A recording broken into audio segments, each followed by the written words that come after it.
Hello friend, good morning, good afternoon, good evening. तपाईँले हाम्रो video जुन समय हेरिरहनु भएको भए पनि फेरि एकपटक हामी स्वागत गर्न चाहन्छौँ हाम्रो अनलाइन युट्युब च्यानल टिभी सब टिभीमा। आज पनि हामी तपाईँहरू समक्ष एउटा टेक्निकल भिडियो लिएर आइसकेका छौँ, जुन भिडियोले तपाईँले के पनि सहयोग गर्छ भन्ने पूर्ण रूपमा आशा अनि विश्वास राख्दै सुरु गरौँ आजको हाम्रो भिडियो।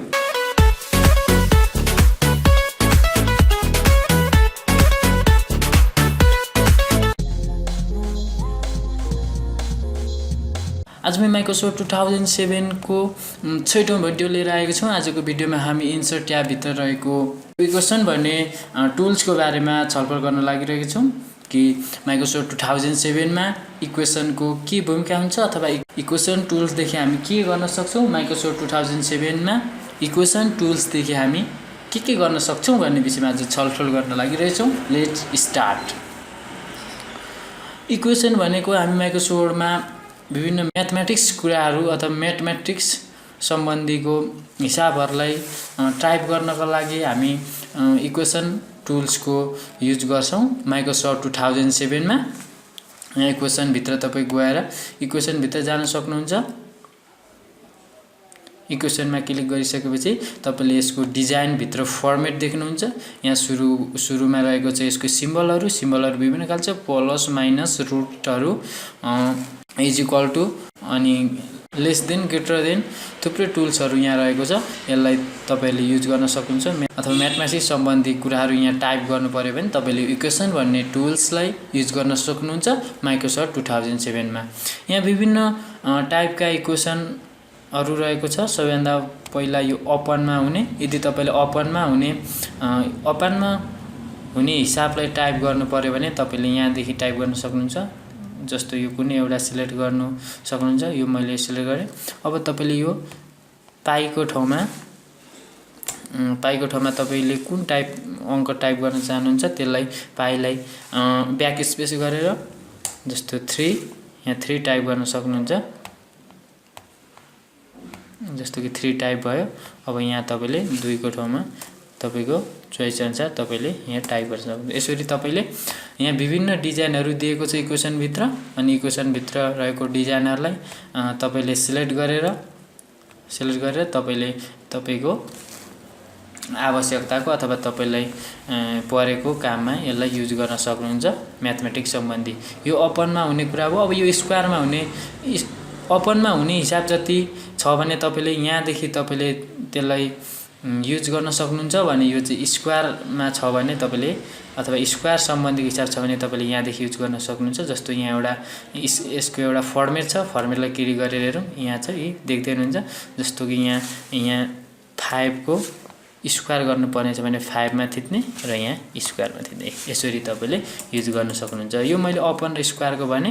अब त्यसै गरी फेरि इक्वेसनमा गएर तपाईले यहाँ यो चाहिँ रुटमा चाहिएको यदि तपाईको हिसाब रुट सम्बन्धीमा छ भने तपाईले यो रुट सम्बन्धीको हिसाब अथवा यो रुट सम्बन्धीको यो सेक्सनलाई तपाईले क्लिक गरेर तपाईले तपाईको हिसाबलाई टाइप गर्न सक्नुहुन्छ।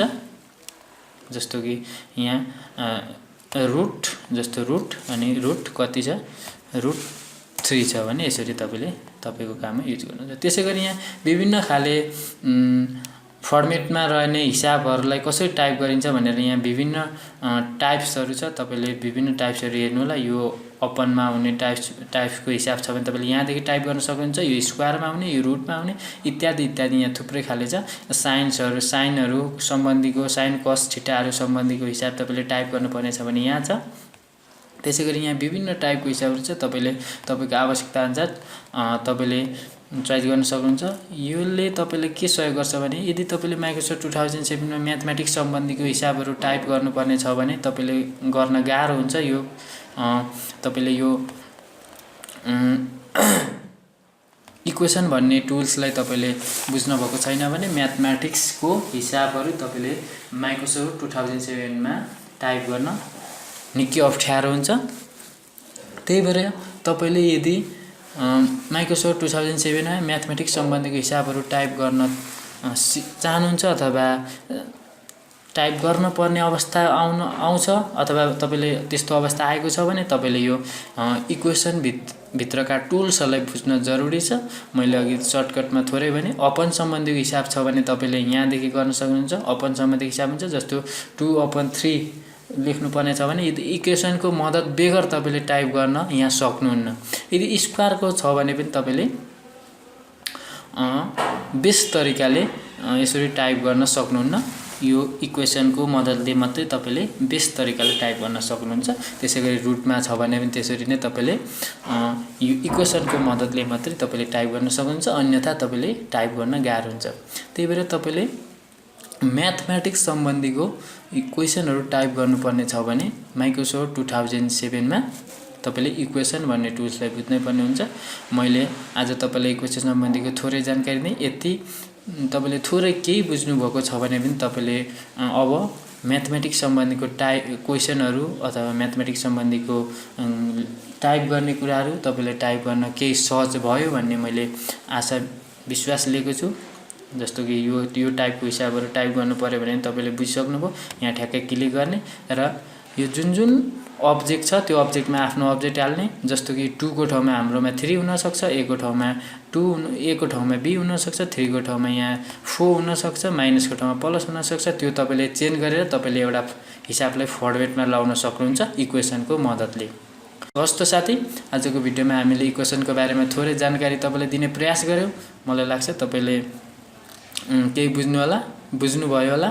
नबुझेको खण्डमा डिस्क्रिप्सनमा लेख्नु होला, मैले त्यसको बारेमा थप जानकारी दिन्छु। आजको भिडियोमा यति नै। Okay, by.